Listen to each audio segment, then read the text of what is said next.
Welcome to our video in the Interactive Review tool on viewing your self-assessment.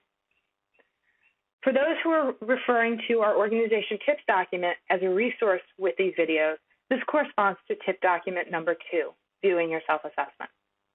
We're going to start from our dashboard page. For information and an orientation to the dashboard, please refer to organization tip document number 1 or view the video on logging in and the dashboard. On this stage, we're going to view the self-assessment. You'll view your self-assessment in the early stages of the survey before you receive any results or information back from NCQA on the findings that the surveyor has. So we provide you with an opportunity to go in and view what you submitted to us through the interactive survey system. To do that, you'll always start with your Actions button on the dashboard, and your submission will give you the option to view your self-assessment. Viewing your self-assessment lands you on the page for the first element in our submission. We're looking at a submission that's a utilization management certification, and so the first element is UMC category, Standard 1, Element A. Let's take a look at what's on this page. Let's start at the very top. Notice that as soon as you come into a submission, your Actions button moves to the top. So you can get to any action from the top without having to go back to your dashboard.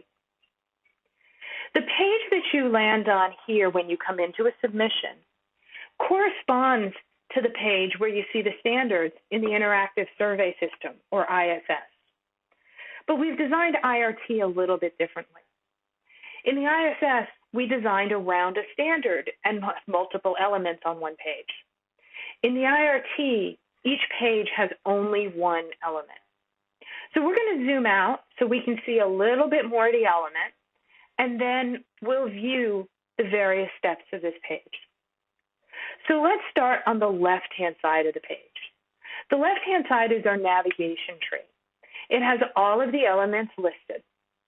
It's important to become familiar with the navigation because as you progress through the survey process, we use this navigation tree to filter up to the top elements to which we want to draw your attention.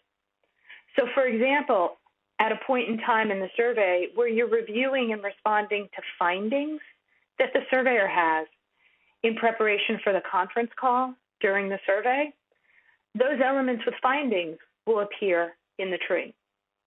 Later in the survey process, when you have your scores, if there are elements with scores that are not equal to 100%, those elements will filter to the top of the tree.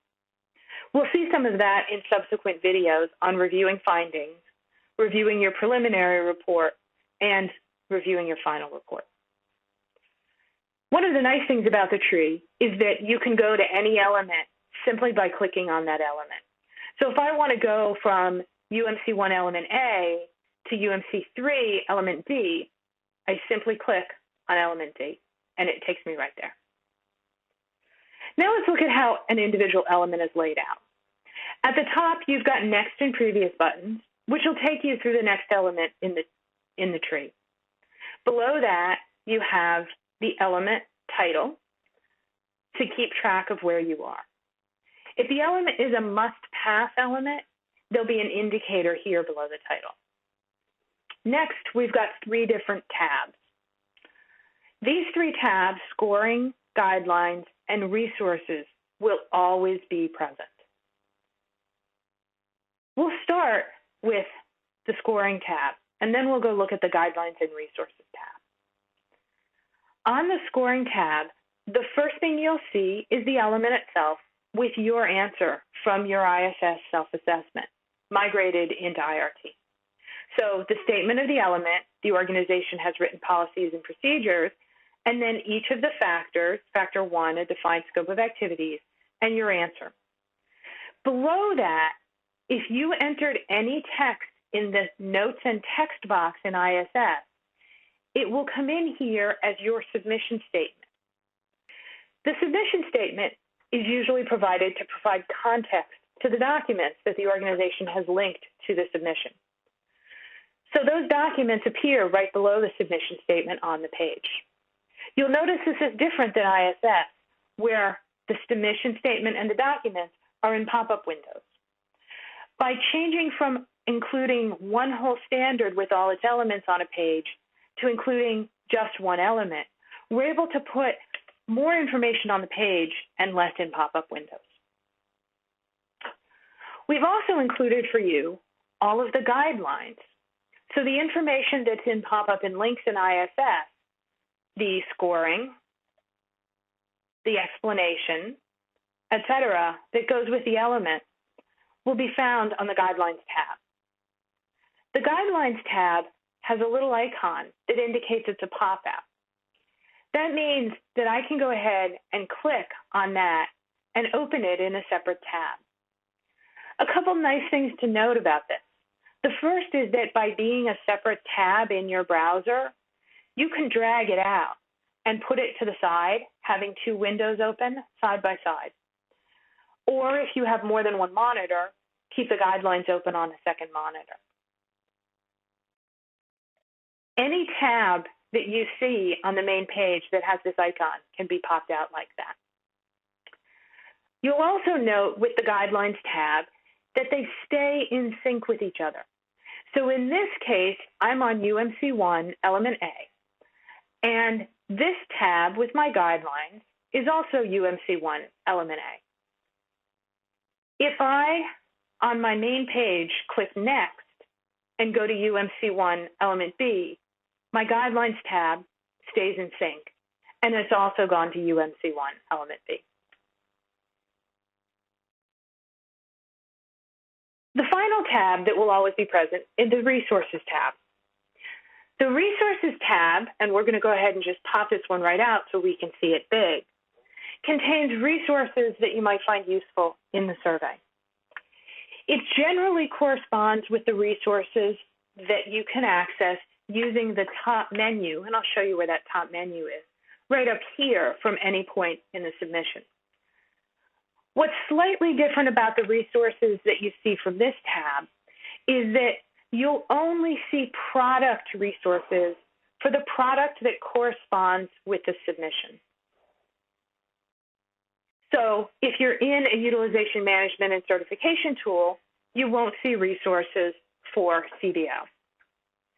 In addition, resources specific to your submission will be present, such as your organization background information that you sent us, or other documents that we may link here to communicate with you. Other information that you want to see in viewing your self-assessment will be your scores. There's one page that pulls all the scores together under the actions. This is laid out in a table and generally corresponds to the results section in the interactive survey system. The table includes the element with the category, standard number, and the letter for the element, the title for the element, your score that you self-assessed it as, and then indicators for if the element is a must-pass element or if you scored it with any factor or the total score not applicable. See an indicator for must-pass further down. For information on must-pass and not applicable and what those mean, please consult the policies and the guidelines for the standards. You'll notice that the points don't show. To see the points for any element based on your self-assessed score, select an evaluation option. NCQA assigns points only within an evaluation option. One element could be in more than one option and have a different point value. By selecting the option, you'll see we have an additional column here with the points for the element achieved based on your self-assessed score, as well as the total score of all of the elements.